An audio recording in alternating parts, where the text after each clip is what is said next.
اعوذ باللہ من الشیطان الرجیم، پناہ مانگتا ہوں میں اللہ کی شیطان مردود سے۔ بسم اللہ الرحمن الرحیم، اللہ کے نام سے جو بڑا مہربان نہایت رحم فرمانے والا ہے۔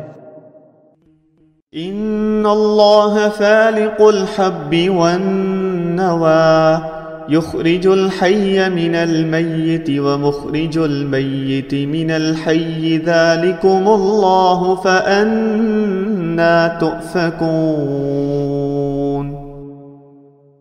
بے شک اللہ ہی دانے اور گٹھلی کو پھاڑنے والا ہے، وہ زندہ کو مردے سے نکالتا ہے اور وہی مردے کو زندہ سے نکالنے والا ہے، وہی ہے تمہارا اللہ، پھر تم کدھر بہہ کے چلے جا رہے ہو۔ حاشیہ نمبر 129۔ ان آیات میں توحید باری تعالیٰ کے دلائل کو اللہ کی بے مثال صناعی، حکمت و دانائی اور قدرت کاملہ کے مظاہر و مشاہدات کے تناظر میں نہایت آسان انداز میں بیان کیا گیا ہے۔ فالق کے معنی ہے پھاڑنے والا، یہ فلق سے مشتق ہے۔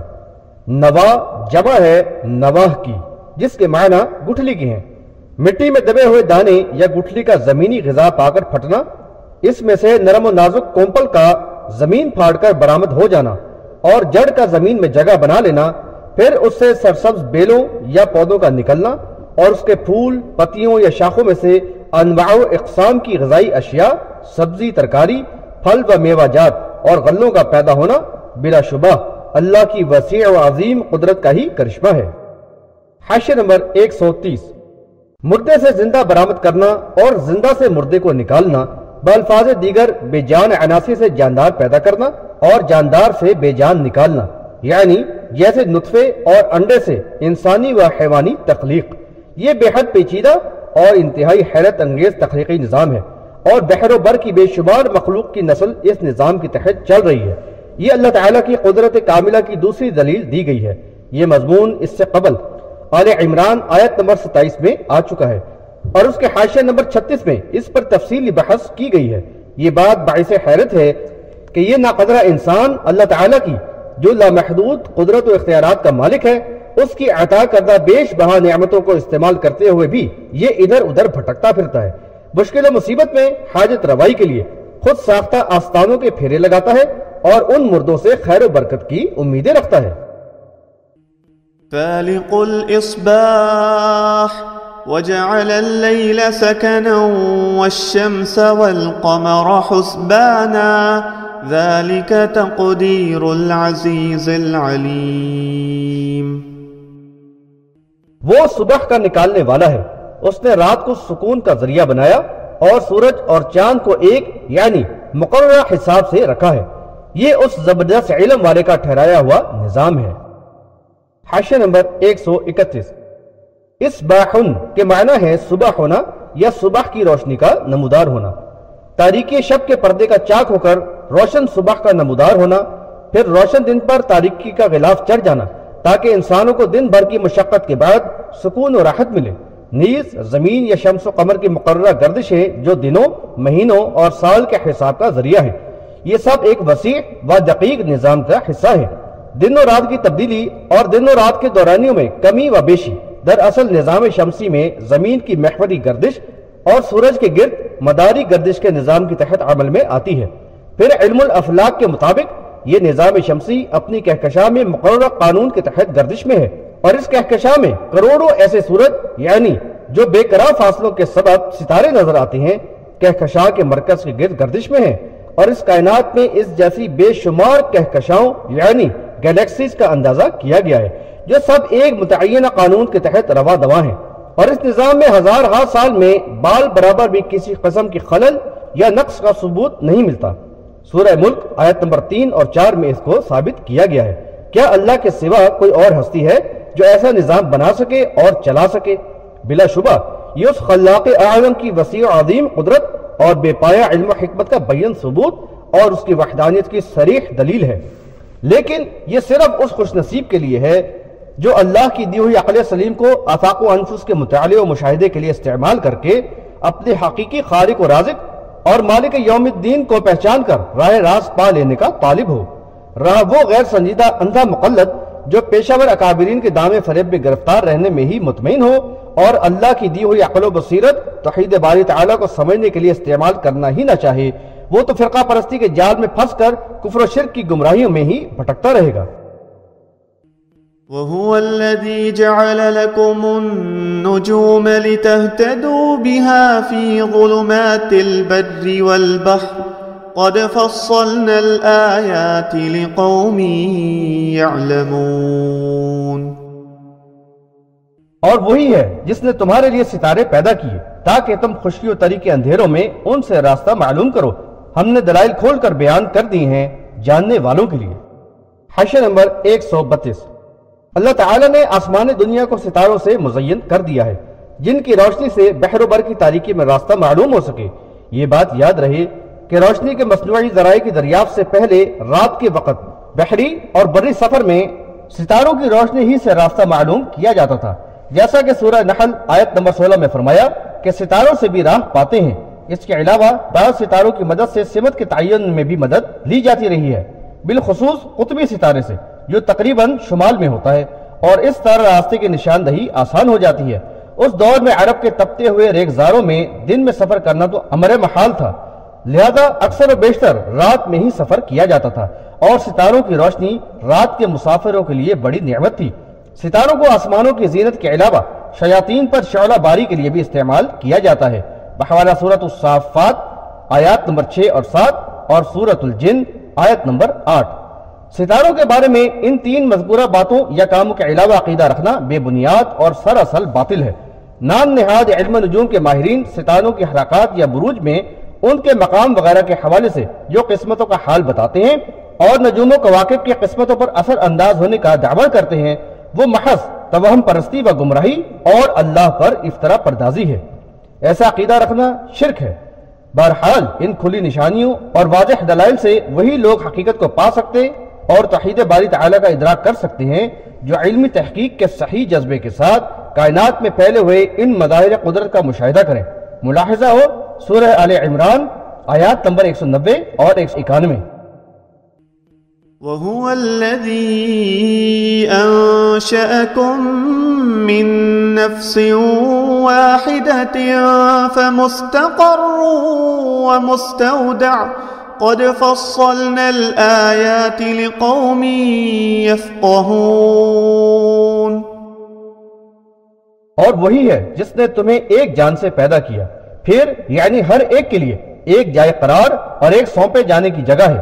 ہم نے یہ نشانیاں کھول کر بیان کر دی ہیں ان لوگوں کے لیے جو سمجھتے ہیں۔ حاشیہ نمبر 133۔ یہ انسانی تخلیق کے ابتدائی مرحلے کا ذکر ہے۔ ایک جان سے مراد ابو البشر آدم علیہ السلام ہے۔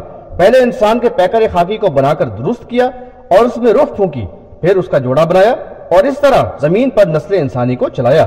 اس کی کچھ تفصیل سورہ نساء حاشیہ نمبر 1 میں ملے گی۔ بلا شبہ یہ بھی اللہ ہی کی عظیم قدرت، علم و حکمت کی کھلی دلیل ہے۔ حاشیہ نمبر 134۔ پھر ہر ایک کے لیے ایک مستقر یعنی جائے قرار اور مستودع یعنی سونپے جانے کی جگہ متعین ہے۔ مستقر سے آخرت کا دائمی ٹھکانہ مراد لیا گیا ہے اور مستودع یہ دنیا کی جائے قرار ہے۔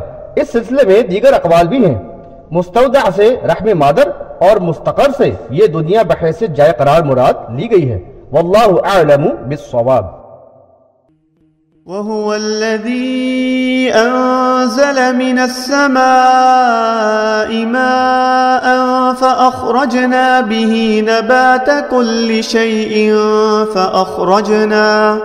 فَأَخْرَجْنَا مِنْهُ خَضِرًا نُخْرِجُ مِنْهُ حَبًّا مُتَرَاكِبًا وَمِنَ النَّخْلِ مِنْ طَلْعِهَا قِنْوَانٌ دَانِيَةٌ وَجَنَّاتٍ مِنْ أَعْنَابٍ وَالزَّيْتُونَ وَالرُّمَّانَ مُشْتَبِهًا وَغَيْرَ مُتَشَابِهٍ انظُرُوا إِلَى ثَمَرِهِ إِذَا أَثْمَرَ وَيَنْعِهِ إِنَّ فِي ذَلِكُمْ لَآيَاتٍ لِقَوْمٍ يُؤْمِنُونَ۔ اور وہی ہے جس نے آسمان سے پانی برسایا، پھر ہم نے اس سے ہر قسم کی نباتات اگائی پھر ہم نے اس سے سب شاخ نکالی جس سے ہم تہ بتہ دانے نکالتے ہیں، اور کھجور کے گابے میں سے پھل کے جھکے ہوئے خوشے، انگور کے باغ اور زیتون اور انار جو ایک دوسرے سے ملتے جلتے بھی ہوتے ہیں اور مختلف بھی۔ دیکھو ہر ایک کے پھل کو جب وہ پھلتا ہے اور اس کے پکنے کو دیکھو، بلا شبہ اس میں نشانیاں ہیں ایمان والوں کے لیے۔ حاشیہ نمبر 135۔ اب ان دلائل اور قدرت ربانی کی نشانیوں کو کچھ تفصیل سے بیان کیا جا رہا ہے۔ آسمان سے باران رحمت ہوتی ہے جس سے خشک و مردہ زمین کو حیات نو ملتی ہے، اور اس میں رویدگی کی صلاحیت پیدا ہو جاتی ہے، اور وہ یکایک مختلف قسم کی خوشنما کھیتی کی شکل میں لہلہا اٹھتی ہے۔ اس میں مختلف اجناس کے پودوں میں شاخیں اور شاخوں میں بالی ہوتی ہیں جو غذائی اجناس کی تہ بتہ دانوں سے بھری ہوتی ہیں۔ ایک دانے سے نکلے ہوئے پودے میں 7 بالی نکلنا اور ہر بالی میں 100 دانے ہونا، یعنی صرف ایک دانے سے 700 دانے نکلانا بلا شبہ اللہ تعالیٰ کی قدرت کے ہی کرشمے ہیں۔ دیکھیے سورہ بقرہ آیت نمبر 261۔ اللہ تعالیٰ نے اس زمین کو مستح کر کے مناسب انداز میں پھیلایا اور اس پر پہاڑوں کو جما دیا، یعنی تاکہ توازن برقرار رہے۔ پھر ہر قسم کے نباتات موزوں اور نفی طولی مقدار میں اگائی تاکہ نہ صرف انسان بلکہ دیگر مخلوقات کی بھی ضروریات پوری ہوں۔ اگرچہ اللہ کے یہاں تو ہر چیز کے خزانے ہیں، تاہم ہر شے کو ضرورت کے مطابق مقررہ مقدار میں اتارا گیا ہے۔ یہ بات قابل غور ہے کہ زمین ایک جیسے پانی سے سیراب ہو کر انواع و اقسام کی اشیاء سے لدے بھرے پودے اور درخت اگاتی ہے، جن میں غلے، سبزی، ترکاری کے پودے اور بیلیں ہوتی ہیں، اور لذیذ پھل اور میوہ جات کے درخت۔ یہ پھل بہت زیادہ لذت والے اور صحت بخش ہوتے ہیں۔ ان کے رنگ اور ساخت ایک دوسرے سے متشابہ بھی ہوتے ہیں اور مختلف بھی، لیکن ذائقے مختلف ہوتے ہیں۔ ان پودوں کا اگنا، اشیاء کا اپنے اپنے پودوں میں پک کر تیار ہونا، بلا شبہ یہ رب کائنات کی قدرت کاملہ کے حیرت انگیز مظاہر ہیں، جن میں نشانیاں تو سب ہی کے لیے ہیں، لیکن ان پہ غور و فکر ایمان والے ہی کرتے ہیں، جس سے ان کے ایمان کو تقویت حاصل ہوتی ہے۔ وَجَعَلُوا لِلَّهِ شُرَكَاءَ الْجِنَّ وَخَلَقَهُمْ وَخَرَقُوا لَهُ بَنِينَ وَبَنَاتٍ بِغَيْرِ عِلْمٍ سُبْحَانَهُ وَتَعَالَى عَمَّا يَصِفُونَ۔ اور یعنی اس پر بھی انہوں نے جنوں کو اللہ کا شریک ٹھہرا لیا، حالانکہ اسی نے ان کو پیدا کیا، اور بغیر کسی علم کے اس کے بیٹے اور بیٹیاں گھڑ لیے۔ وہ پاک و برتر ہے ان باتوں سے جو یہ بناتے ہیں۔